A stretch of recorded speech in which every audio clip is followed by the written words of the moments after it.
Karnataka news beet follow ಮಾಡಿ, subscribe ಮಾಡಿ. ಅಂಥದ್ದು ಯಾವುದು ಕೂಡ ಇಲ್ಲ. ಡಿ ಕೆ ಶಿವಕುಮಾರ್ ಅವರು ವಿವಿಧ ರಾಜ್ಯಗಳ ಒಂದು ಚುನಾವಣಾ ಸಮಿತಿಯಲ್ಲಿದ್ದಾರೆ.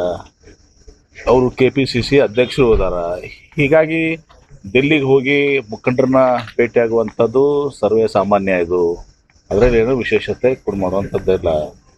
ಮತ್ತು ನಾಯಕತ್ವ, ಇನ್ನಿತರ ವಿಚಾರಗಳು, ಮಂತ್ರಿಮಂಡಲ, ಯಾವುದೇ ವಿಚಾರಗಳು ಇವತ್ತೊಂದು ದಿವಸ ಅವೆಲ್ಲವೂ ಕೂಡ ನಮ್ಮ ಕಾಂಗ್ರೆಸ್ ಪಕ್ಷದಲ್ಲಿ ಪದೇ ಪದೇ ಹೇಳ್ತಾ ಇದ್ವಿ.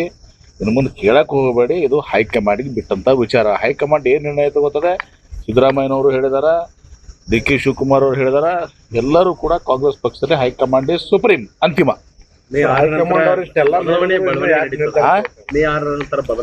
ಎಷ್ಟು ಸಲ ಹೇಳಿರಿ ಬಲ್ಬಾಡ್ಮೇಲೆ ನೀವು ಸಲ ನೀವು ಮಾಧ್ಯಮದವ್ರು ನಿಮಗೆ ಬರ್ತಾವ, ಬರೀ ದಿನ ಒಂದೊಂದು ಡೇಟ್ ಕೊಡ್ತೀರಾ. ಅವತ್ತು ಆ ಡೇಟ್, ಈ ಡೇಟ್, ಒಂದು 20 ಡೇಟ್ ನಿಮ್ಮೂ ಆಗಿದಾವೆ. ಇಲ್ಲಿ ಇಷ್ಟೆಲ್ಲ ಡೇಟ್ ಹೈಕಮಾಂಡ್ ಒಂದು ಪೂರ್ಣ ಅದು ನಿಮಗೇನು ಸಂಬಂಧ ಇದೆ?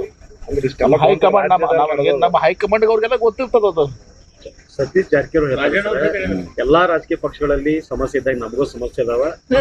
ನಿಶ್ಚಿತವಾಗಿ ನಿಮ್ಮ ಮನ್ಯಾಗ ಇರ್ತಾವ ಸಮಸ್ಯೆ. ಏನೋ ರಾಜಕೀಯ ಪಕ್ಷನಾಗ ಇರ್ಲಾರ್ದಂತ ದೊಡ್ಡದಾಟ ಎಲ್ಲ ಪಕ್ಷದಲ್ಲಿ ಇರ್ತವೆ. ನಿಮ್ಮ ಮನ್ಯಾಗ ಇಲ್ವಾ? ನಮ್ಮ ಮನ್ಯಾಗ ಅದಾವ ಸಮಸ್ಯೆಪ್ಪ, ನಿಮ್ಮ ಮನ್ಯಾಗ ಇಲ್ವ ಸಮಸ್ಯೆ? ಎಲ್ಲರ ಮನ್ಯಾಗ ಇರ್ತದೆ.